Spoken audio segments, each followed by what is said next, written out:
Which of the following additional findings is most likely associated with the patient's condition? I have a 22-year-old sexually active man in the clinic with 3 days of painful urination, so dysuria, and purulent urethral discharge.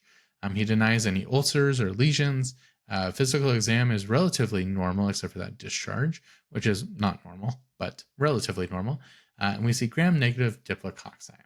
So when I think of painful urination, I think of a UTI. UTIs don't often cause purulent urethral discharge. So that makes me think an STI, like gonorrhea or chlamydia.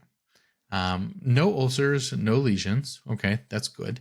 And we have gram-negative diplococci seen on the microscopy. All right. So I'm leaning more towards gonorrhea. You're more likely because the chlamydia is intracellular, you don't often see it on the microscopy. So I'm leaning gonorrhea here, although it could be chlamydia. So let's work through this. Which of the following additional findings is most likely associated with the patient's condition? So painful swelling of one or more joints. That is septic arthritis, and that does happen with gonorrhea. Gonorrhea can travel through the bloodstream and get into your bones and whatnot. So this very much so could happen. A painless genital ulcer. All right, painless genital ulcers. Well, they told me that there are no genital ulcers, so I'm already kind of less likely on this one. But if I did have a genital ulcer, that's usually the painless ones are syphilis. So one, this doesn't sound like syphilis, and two, he has no ulcers on the exam, so less likely. A vesicular rash over the genital area. Again, negative on the exam, and rashes over the genital area, that to me sounds like herpes.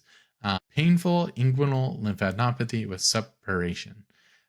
This is a chancre or Haemophilus ducreyi. I always say it wrong.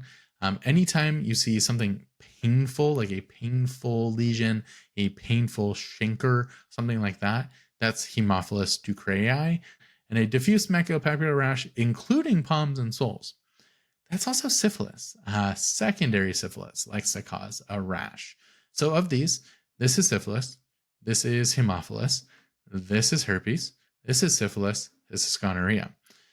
Based on everything that I have so far for just narrowing down the names of these, the urethral discharge still really makes me think gonorrhea or chlamydia. I didn't say anything on here about chlamydia, so I'm going to go with what I think is gonorrhea, which is likely associated with septic arthritis, which Hundo P, this is gonorrhea, a Neisseria gonorrhea.